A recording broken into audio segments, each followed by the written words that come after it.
What is this here? Don't know how real it is, so I'll say allegedly. And I'm gonna try to decipher this with y'all because it's my first time seeing a lawyer with this type of tactic in court. So we'll talk about it. But the state of Georgia versus Jimmy Winfrey. So allegedly that is Roscoe. No, Ceddy Nash, not possible. In support of this motion, defendant respectfully shows as follows. Proposed findings of fact. Defendant Winfrey turned himself into authorities on 6/1/15 in Cobb County, Georgia, for an incident that took place on 4/26/15. Defendant was indicted for a violation of RICO, which was returned 6/25/15. However, throughout the racketeering indictment, the state alleges that Jimmy Winfrey, Jeffrey Williams, aka Young Thug, and Brian Williams, aka Birdman, were involved in the shooting of the tour buses that belonged to Dwayne Carter, aka Lil Wayne. Really? How did they figure that part out? The events leading up to the shooting, as stated in the background section of the racketeering indictment, as follows. Brian Williams, Dwayne Carter, Jeffrey Williams, and defendant Winfrey are purportedly blood members. PB, I thought you was great. But anyways, Brian Williams and Dwayne Carter had a financial dispute over monies owed to Dwayne Carter. Jeffrey Williams supported Brian Williams in a dispute, and this caused problems. This is why I say motive-wise, Doug wasn't supposed to be talking about Lil Wayne and Baby and him and Roscoe. Like, anyway, we did that yesterday. Go back to yesterday's stream. Between Jeffrey Williams and Dwayne Carter. Jeffrey Williams made a rap video 5 days prior to the shooting on 4/26/2015, in which he purportedly threatened Dwayne Carter and made gang references. Defendant Winfrey and other gang members went to Compound nightclub in Atlanta on 4/26/2015, where Dwayne Carter was performing. Defendant Winfrey's car was seen following Dwayne Carter's tour bus. Defendant Winfrey was on the phone with Jeffrey Williams during this time. How did they find that out? I'm curious. What phone did you give him, Mr. Winfrey? Defendant Winfrey's car was next to the buses at the time of the shooting, and defendant Winfrey called Brian Williams after the shooting. Essentially, the government asserts that defendant Winfrey carried out Jeffrey Williams' threat against Dwayne Carter by shooting at the buses. The indictment implies that Jeffrey Williams, Brian Williams, and defendant Winfrey were accomplices in this criminal activity. Furthermore, the indictment alleges that both Brian and Jeffrey Williams were involved in the racketeering activity of defendant Winfrey, which culminated in the alleged shooting, in spite of the state's own allegations.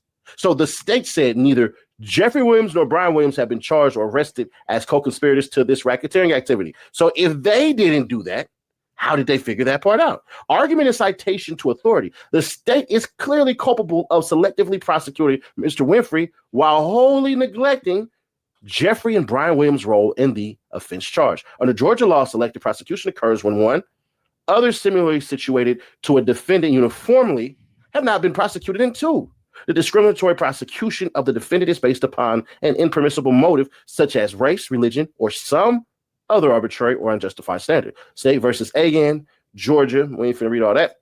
The party seeking to prove selective prosecution bears the burden of proving the misconduct by the weight of the evidence, which means what party is seeking to add them? It's clearly not the prosecution, because Jeffrey Williams and Brian Williams ain't in this. So how did they get there? Jimmy Winfrey. Jimmy Winfrey basically has his lawyer get this going. The party is seeking to prove selective prosecution, meaning we gonna prove that Young Thug and Birdman are involved in this. Interesting. So the existence of an arbitrary or unjustifiable standard may be inferred by a showing that similar offenses have gone uninvestigated or unprosecuted, that the district attorney knew or should have known such offenses, and that the failure to act without reasonable and responsible explanation. In this case, or the case at bar, the Messrs. Williams are similarly situated to Mr. Winfrey, but have not been prosecuted. Thus, the first prong selective prosecution has been met. Additionally, the state's inaction as to both Messrs. Williams demonstrative that its prosecution of Mr. Winfrey's is impermissibly based upon an arbitrary standard. First, Brian Williams' financial dispute with Dwayne Carter is what ultimately led to the shooting. As such, Brian Williams should be held as liable as a party to the crime, because the motive is I told them to kill or try to get Lil Wayne because of a money dispute. Finding that out because the defendant, as a willing participant in the gunfight which caused the victim's death, Well, we're gonna go right back. So what they're saying is C. Smith versus State, finding that because the defendant, as a willing participant in a gunfight which caused the victim's death, was thereby liable for felony murder as a party to the crime, even if he did not fire the shot that killed the victim. Further, Brian Williams made threats to shoot Dwayne Carter on his Instagram account 5 days prior to the shooting. So it wasn't Young Thug who did that. It was who? Birdman. Likewise, Jeffrey Williams had issues with Dwayne Carter. Jeffrey Williams made threats to shoot Dwayne Carter on a music video prior to the shooting. Brian Williams and Jeffrey Williams' actions, as alleged by the state, make them parties to the crime in an instant case. The state has, nevertheless, failed to charge Brian Williams and Jeffrey Williams in this action. It is without any reasonable explanation. In fact, the government's response, if any, in validating its actions and not prosecuting these two men would defy credulity. Under these circumstances, the existence of an arbitrary or unjustifiable action can be inferred on the part of the state. Thus, Mr. Winfrey has met his burden of proving the state has engaged in selective prosecution, and thus the indictment against him should be dismissed. Wherefore, okay. Did we catch that? We understand what that's about? DW, man, DM me later on, man. Tell me if we close to understanding what's happening here with this that Ceddy Nash exposed. And let me double back real quick. Ceddy Nash said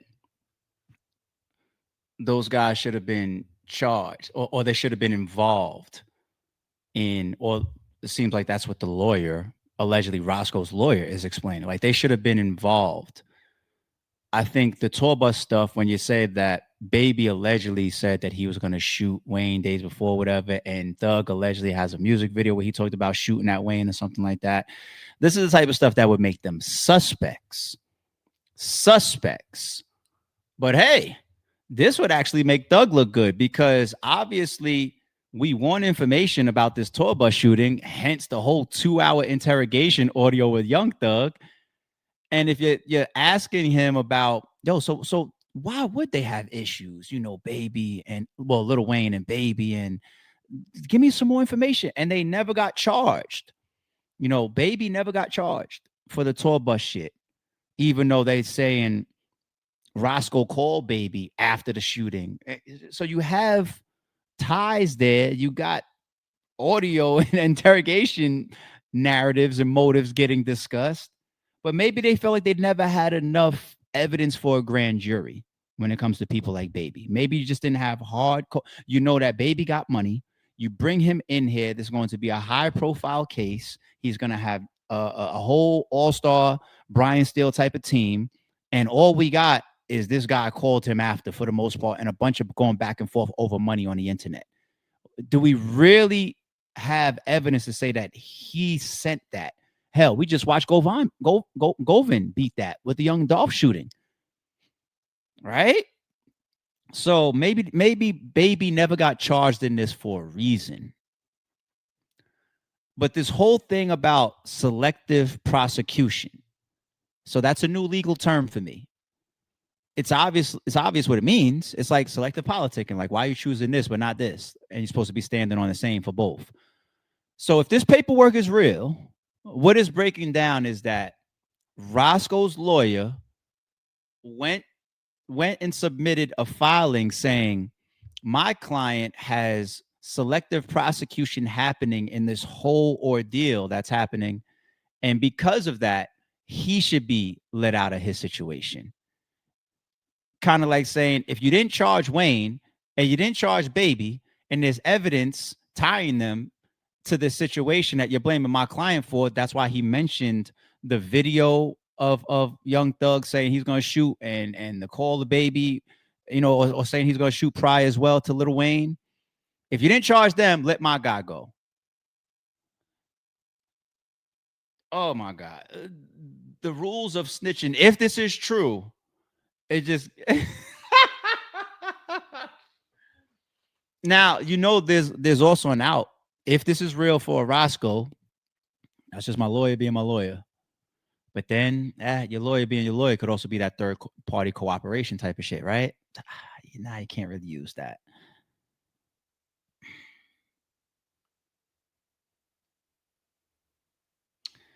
Technically, it's supposed to be, if 5 of us rob a bank, we all run after the bank robbery.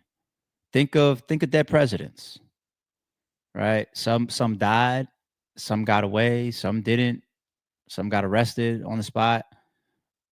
What's another? Think of Heat, classic movies, right? Some get away, some get shot, some right. If we go do this together, and any of us get caught, this be no mention or involvement, word involvement of the ones that got away. Who was that you was with? I'll tell you our story. Even with me, like I had a situation. We was in a car. I'm gonna say the names. It's me. I'm driving. Shata's in the passenger seat, front passenger seat. My man Tate is in the back seat, and my close friend Ryan is in the back seat.